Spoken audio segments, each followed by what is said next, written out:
पिछले सीजन में लियोन ने पूरी किंगडम को बचा लिया था, लेकिन उसे बिल्कुल भी अंदाज़ा नहीं था कि उसकी असली परेशानी अब शुरू होने वाली है।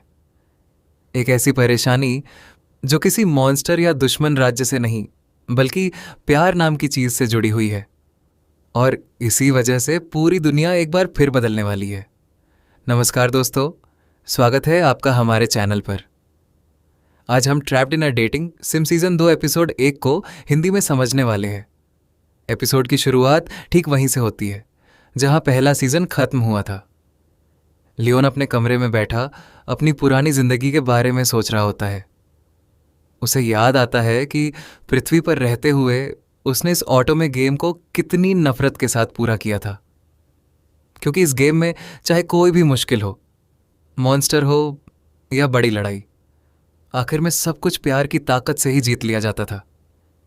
यही बात उसे सबसे ज्यादा चिढ़ाती थी, इसलिए उसने गुस्से में आकर पूरा गेम खत्म किया था। इसी दौरान लियोन लक्सियन से बात करता है। लक्सियन अपने एयरशिप पर होता है। लियोन परेशान होकर कहता है, ये सब मेरे साथ ही क्यों हो रहा है? लक्सियन जवाब देता है, मास्टर, ये सब आपके अपने कर्मों का नतीजा है।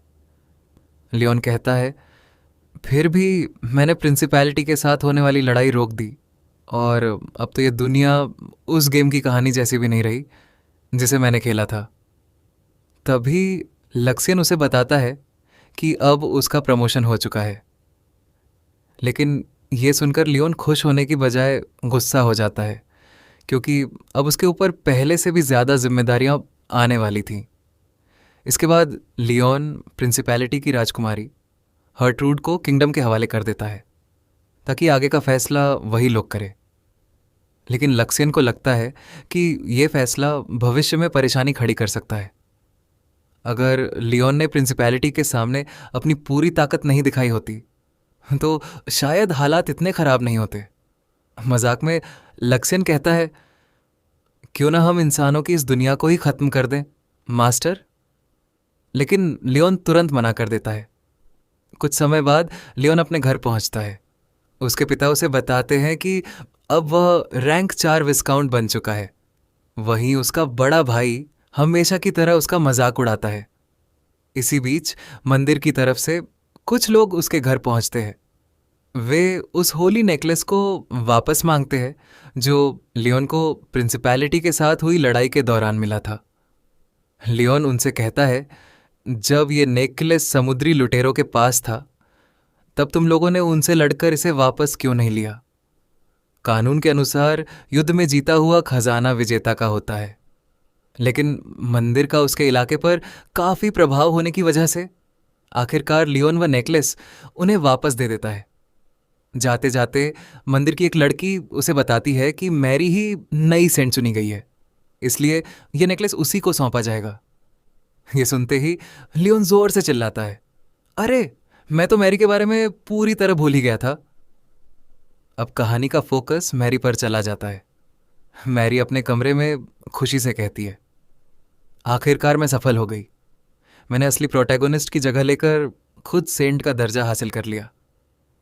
लेकिन अगले ही पल वह शिकायत करती है कि हीलिंग मैजिक सीखना उम्मीद से कहीं ज़्यादा मुश्किल है। फिर उसे अपनी पिछली जिंदगी याद आती है।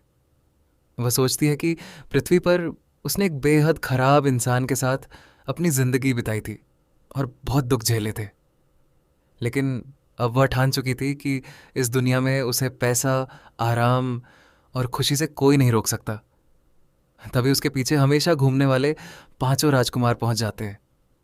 सभी एक एक करके उससे अपने प्यार का इजहार करने लगते हैं और कहते हैं कि वे हमेशा उसकी रक्षा करेंगे। बाहर से मैरी मुस्कुराती रहती है, लेकिन अंदर ही अंदर वह उनसे परेशान हो चुकी होती है। शाम के समय मैरी कार्ला से मिलने जाती है। यही वही लड़की है जिसने पहले लियोन को अपने द्वीप पर फंसाया था। मैरी उसे दोस्ती करने का नाटक करती है, लेकिन उसके मन में एक अलग ही योजना चल रही होती है। वह सोचती है, इस दुनिया के सारे एनपीसी मेरे इशारों पर नाचेंगे। दूसरी तरफ लियोन भी मैरी के बारे में सोच रहा होता है। वह समझ जाता है कि मैरी भी उसी की तरह पृथ्वी से पुनर्जन्म लेकर इस दुनिया में आई है। लियोन सोचता है, जिस गेम को मैंने खेला था उसमें असली प्रोटैगोनिस्ट ओलिविया थी। वही सेंट बनती थी, वही अंतिम बॉस को हराती थी, और कहानी के अंत में किसी से शादी भी नहीं करती थी। लेकिन अब सब कुछ बदल चुका है।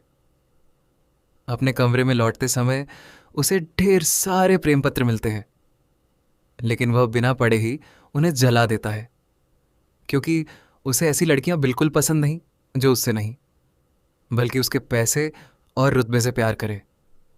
तभी लक्सियन उससे कहता है, लेकिन एंजेलिका और ओलिविया तो ऐसी नहीं है। आखिर आप अपने दिल की बात उन्हें बता क्यों नहीं देते? लियोन सिर्फ मुस्कुराकर कहता है, मुझे पता है, लेकिन अभी सही समय नहीं है। उधर प्रिंसिपैलिटी में ब्लैक नाइट का कप्तान अपनी हार पर शर्मिंदा बैठा होता है। उसकी बहन नई राजकुमारी बनने के बाद अपनी बहन हर्ट्रूड को वापस लाने की योजना बनाने लगती है। साथ ही वह अपने जादुई फ्लूट को भी वापस हासिल करना चाहती है। अगले दिन अकादमी में लियोन की मुलाकात ओलिविया से होती है। ओलिविया बताती है कि उसने एंजेलिका के घर पर रहकर घुड़सवारी और कई नई चीज़ें सीखीं। फिर वह मुस्कुराते हुए लियोन से पूछती है, क्या तुम्हें कोई लड़की पसंद है? लियोन जवाब देता है, मुझे सिर्फ तुम, एंजेलिका और हमारी टी पार्टी पसंद है। इसके अलावा मुझे कुछ नहीं चाहिए। इतना कहकर दोनों क्लास की तरफ चले जाते हैं। कुछ देर बाद अकादमी के बाहर दो नए नोटिस लगाए जाते हैं। एक में सेंट मैरी का गार्ड बनने के लिए आवेदन मांगे जा रहे थे, और दूसरे में विदेश जाकर पढ़ाई करने का अवसर था। तभी एंजेलिका वहां आती है और लियोन से कहती है, किंगडम ने तुम्हें सेंट मैरी का आधिकारिक गार्ड चुना है। ये सुनते ही लियोन के पैरों तले जमीन खिसक जाती है। इसके बाद महल में सबसे शक्तिशाली लोगों की बैठक होती है। राजा बताते हैं कि लियोन ने प्रिंसिपैलिटी को हराया, ब्लैक नाइट को भी मात दी, और उसके पास प्राचीन खजानों से जुड़ी जानकारी भी है। मंदिर से पहले उन खजानों को ढूंढना बेहद जरूरी है। साथ ही सेंट से एक विशेष इच्छा भी पूरी करवानी है। इसीलिए फैसला लिया जाता है कि लियोन सेंट मैरी का गार्ड बनकर उसके साथ जाएगा। कुछ दिनों बाद लियोन मैरी पांचों राजकुमार, एंजेलिका, ओलिविया और प्रिंसिपैलिटी की राजकुमारी उसके एयरशिप पर सफ़र शुरू करते हैं। लियोन सोचता है, काश मैंने प्रिंसिपैलिटी के सामने अपनी पूरी ताकत कभी दिखाई ही ना होती। दूसरी तरफ एंजेलिका और ओलिविया इस यात्रा को लेकर काफ़ी उत्साहित थीं, क्योंकि वे खजाना सबसे पहले ढूंढना चाहती थी। यात्रा के दौरान वे सभी आराम करते हैं, और फिर एयरशिप के सामने एक रहस्यमय द्वीप दिखाई देता है। सब लोग फैसला करते हैं कि यहीं उतरकर खोज शुरू की जाएगी। उधर प्रिंसिपैलिटी के लोग लगातार लियोन और सेंट की हर गतिविधि पर नजर रखे हुए थे। आखिर ऐसा कौन सा खजाना है जिसे सेंट इतनी बुरी तरह हासिल करना चाहती है? और क्या यही वही द्वीप है जहां भविष्य का सबसे बड़ा दुश्मन उनका इंतजार कर रहा है? इन सभी सवालों के जवाब हमें अगले एपिसोड में मिलेंगे। अगर आपको ये वीडियो पसंद आया हो तो वीडियो को लाइक करें, चैनल को सब्सक्राइब करें और बेल आइकन को ऑल पर ज़रूर सेट कर दें। मिलते हैं एपिसोड 2 की पूरी हिंदी एक्सप्लेनेशन के साथ।